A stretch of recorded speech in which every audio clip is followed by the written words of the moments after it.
और एक और बड़ी खबर जान लीजिए महाराष्ट्र से ही। गृहमंत्री अमित शाह और एनसीपी अध्यक्ष शरद पवार की मुलाकात की खबरों पर शिवसेना सांसद और प्रवक्ता संजय राउत की प्रतिक्रिया आ गई है।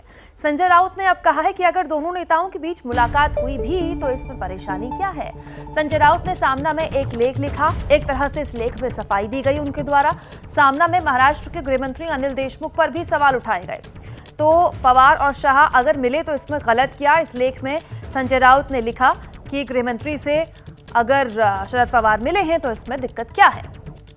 क्या सस्पेंस है उसमें, आप मुझे बताइए। मुझे मालूम नहीं देश के गृह मंत्री अमित शाह जी और शरद पवार साहब में कुछ मुलाकात हुई या नहीं हुई। अगर हुई है तो उसमें गलत क्या है। अगर देश के गृह मंत्री से कोई मेंबर ऑफ पार्लियामेंट या बड़ा नेता मिलता है तो उसमें गलत क्या है। हम भी मिल सकते हैं, कोई भी मिल सकता है। देश के गृह मंत्री है, कोई काम हो सकता है गृह मंत्री के पास। अब अमित शाह जी कहते हैं कि ऐसी बातें सार्वजनिक नहीं की जाती, ऐसी बहुत सी बातें सार्वजनिक नहीं की जाती, लेकिन बाद में वो सार्वजनिक होती है। जैसे कि बंद कमरे की बात है, तब अमित शाह जी ने कहा था कि ऐसी बातें सार्वजनिक नहीं की जाती, लेकिन बाद में उस बारे में अमित शाह साहब ने बात की है।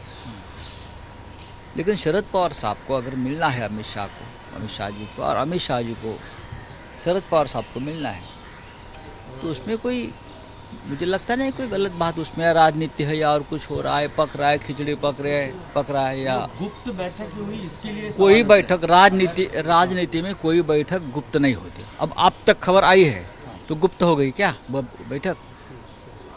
राजनीति में कोई भी बात छिपती नहीं ना गुप्त होती है। ये कोई गुप्तेश्वर पांडे वाली स्टोरी नहीं है। न पाबंदी हो न कोई हद हो तो बस खुद बनाई सरहद हो।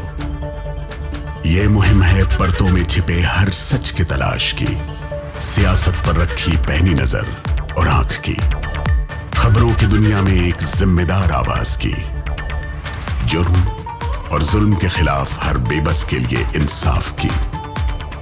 जब कोई हद नहीं इंसानियत के लिए जज्बात की, जब कोई हद नहीं खुशियों और ख्वाब की, तब कोई हद क्यों हो नए नजरिए और बदलाव की। तोड़ के हदों के ताले नए सपनों को पाले, बांधे सबको एक धागे, आपको रखे आगे। ABP news.